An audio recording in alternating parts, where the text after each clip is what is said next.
E você estava falando da França. Antes de ir para a França, eu vi você falando no seu Balascast que você viajou, né, para vários lugares. Uhum. Como voluntário, o que Eu que era? fiz Palhaço Sem Fronteiras.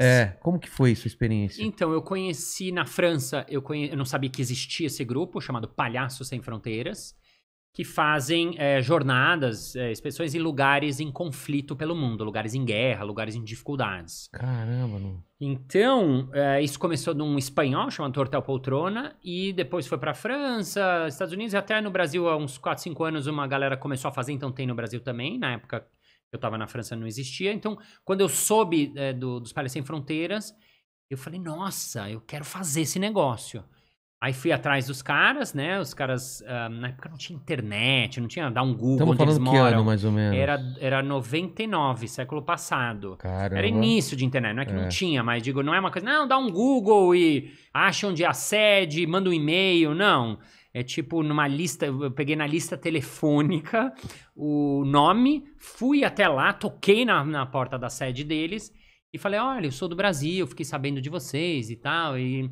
Eles, tá, como é que funciona? Deixei lá, preencher a ficha, contei, eu tava fazendo uma escola legal, o cara foi super gentil do Brasil, né? Tem um glamour meio Brasil, tem, cara, né? Tem, que exótico, é bom, agora não sei como vai estar quando a gente agora talvez fora, nem tanto. Esse desespero, mas na época tinha um olhar bonito pro Brasil, então o cara me respondeu. E aí, ele não me chamou de primeira, eu fiquei de cada 4, 5 meses eu dava uma tocada lá, aparecia, tal.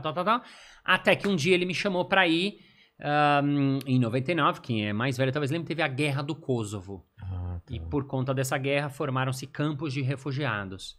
Então ele me chamou e eu entrei nessa trupe e a gente foi fazer espetáculos no meio da guerra, em campos de refugiados na fronteira da Albânia com Kosovo, que era ali perto onde estava acontecendo a bagunça. Como que vocês chegavam no lugar? Vocês atravessavam áreas de conflito ou era uma coisa meio segura para ir?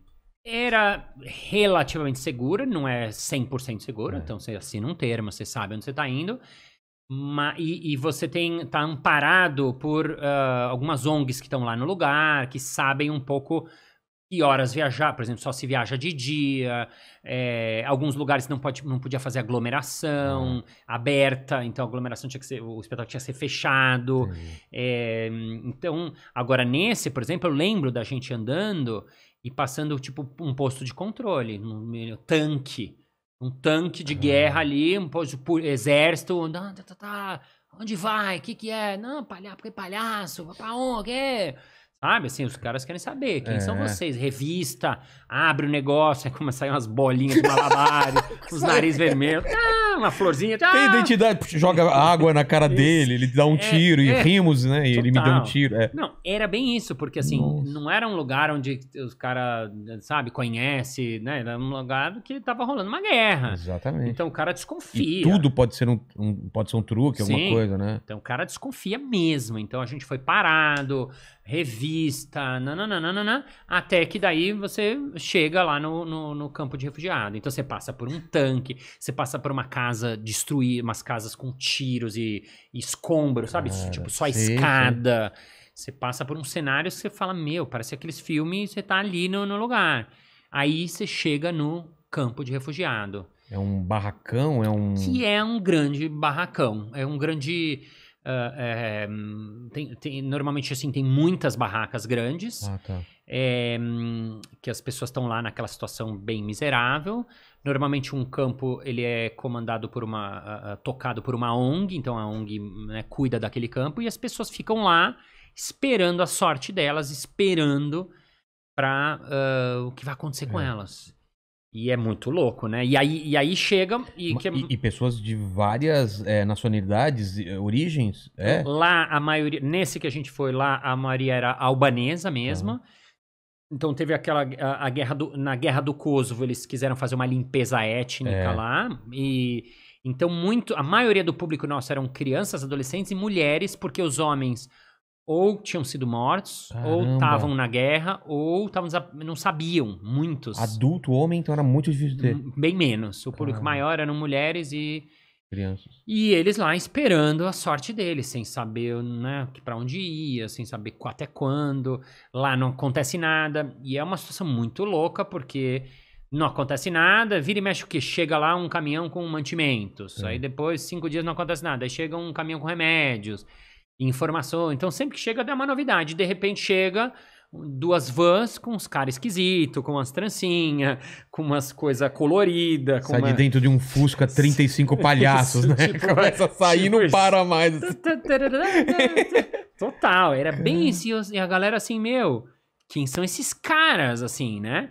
E aí, normalmente as crianças que já iam chegando e vendo, o que é isso aí? O que é esse negócio? Aí a gente montava o trapézio, era a primeira coisa que montava.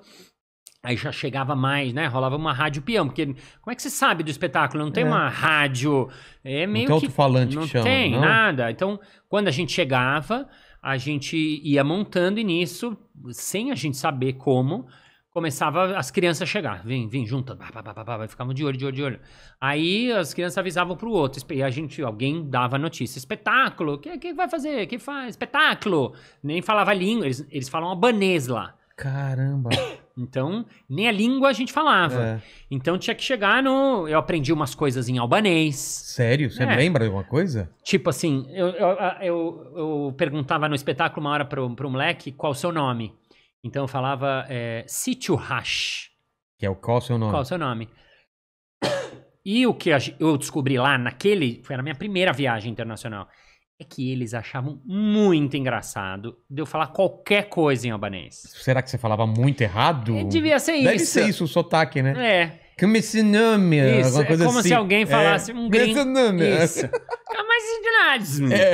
E aí eles achavam Tô engraçado. rachando da risada. Eles iam. A pergunta era, qual é o seu nome? E a plateia, tipo, de bater palma. Caramba. Eu falava, que engraçado, que a graça, né? E aí, quando eu saquei isso, aí eu fui, porque a gente tinha quase nada de fala. A maior parte das falas eram assim, por exemplo, tinha uma hora que eu fazia uma brincadeira de uma mágica mesmo, então eu fazia uma magia, porque eles fazem, lá eles falam magic. Então magia eles entendiam, eu falava magia. Ou então eu falava, fora. Então era muito sonoro, mas não tinha texto. Sei. Só que aí, quando eu comecei a ver que isso funcionava muito, eu comecei a aprender mais. Então, eu perguntava qual o seu nome, eu aprendi a falar sim, porque uma hora eu perguntava pro meu parceiro ele saía e tinha as bolas de malabares, e eu falava assim, eu posso ir? E ele falava não, e eu falava sim. E eu aprendi, eles falam pó é sim. Pó. E ió é não. Então eu falava pó. Eu falava pata pó, eles pó. E eles achavam muito engraçado eu falar sim, não.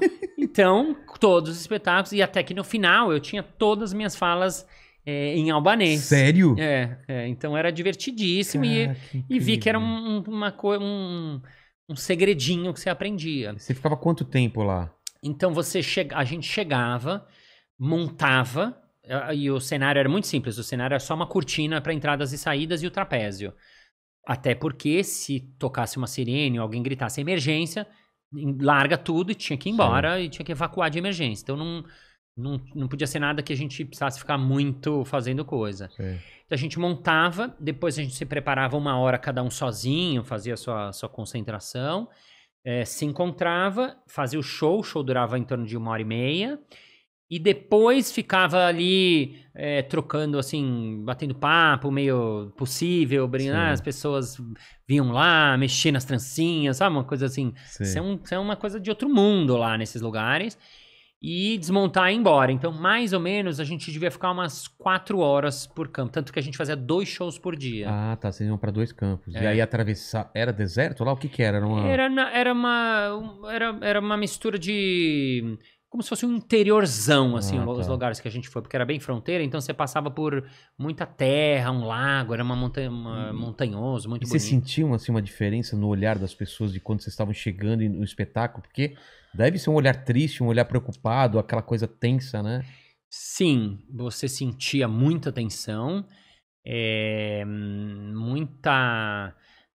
uma melancolia, uma coisa assim de que... tem uma realidade dura rolando lá, assim, não dá pra fingir que não.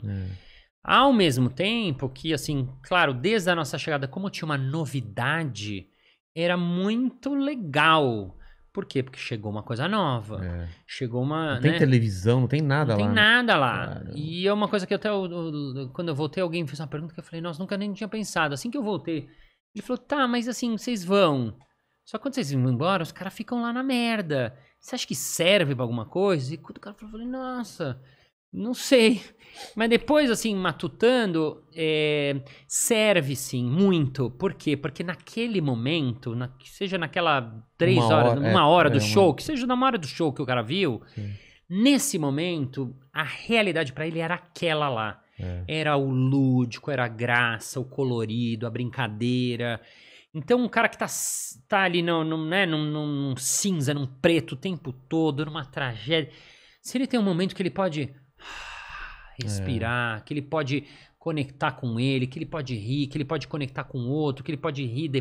E outra, quando a gente vai embora, as meninas da ONG relatavam isso pra gente. Não, eles ficaram falando de vocês a semana inteira. Caramba. Porque tem um assunto legal, uma coisa divertida. Não é quanto tempo dura o espetáculo, né? Isso, exatamente. Exatamente. Cara, que fantástico. Então era muito legal. Então, se o moleque que me viu sonha nessa noite com espetáculo, olha que maravilha. Ou que mais pra frente vai querer seguir a carreira de palhaço ou fazer alguma coisa relacionada com arte. Já valeu a pena, né? Já valeu. Uma mãe que tava desesperada que ficou um pouco menos. Seria o mesmo pensamento você falar, pô, você vai no hospital e a criança pode morrer de câncer daqui a um mês. Sim. Mas e aí? E não valeu a pena aqueles momentos que ele... Sim.